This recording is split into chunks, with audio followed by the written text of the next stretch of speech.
People are turning to God in Victoria, or at least Year 12 students are, because they'll need a miracle if their exams are to go well. If you look at the track record of the Victorian Education Department... That's if they don't get leaked. That's where I'm going with this. I mean, it goes from bad to worse. You'll remember that last year, Year 12 students were trying to do their exams in Victoria, but the Victorian Curriculum and Assessment Authority had a few problems with the exams. That is that about half of them were leaked prior to students sitting the exams, and then thousands of students, having prepared, couldn't actually do the exams, and then they had to work out how were they going to assess them, not having been able to actually sit the exams. So the whole thing was an absolute mess. Well, it's 2025, a brand new year.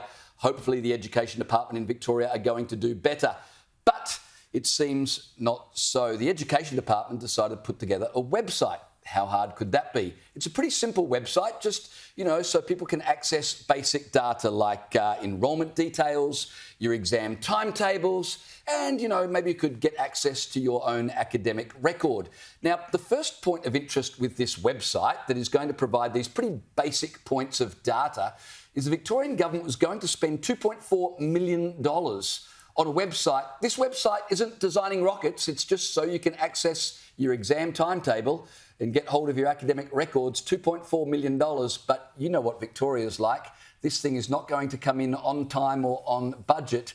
It's not being produced yet, and it's already 25% over budget. A report in the Herald Sun revealed that the student portal project, which will give senior students access to enrolment details, exam timetables and academic records through a new digital channel, had its delivery cost climb from $2.41 million to $3.03 million, and the project's revised delivery date also appears to not have been met. What I don't understand about this, Caleb, is Ben Carroll is the Education Minister in Victoria. He's also the Deputy Premier. He put his hand up for leadership of Victoria when Dan Andrews resigned.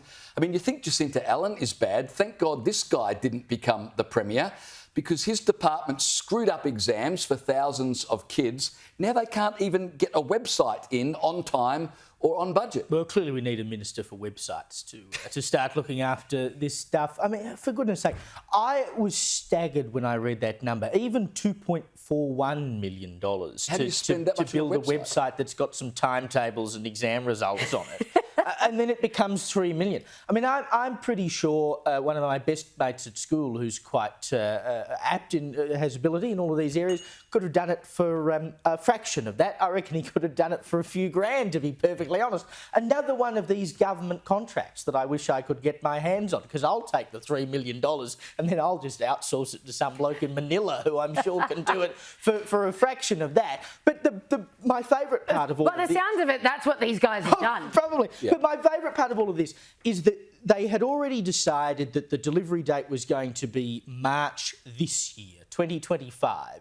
And then someone in their wisdom decided that they should change that to August last year, 2024.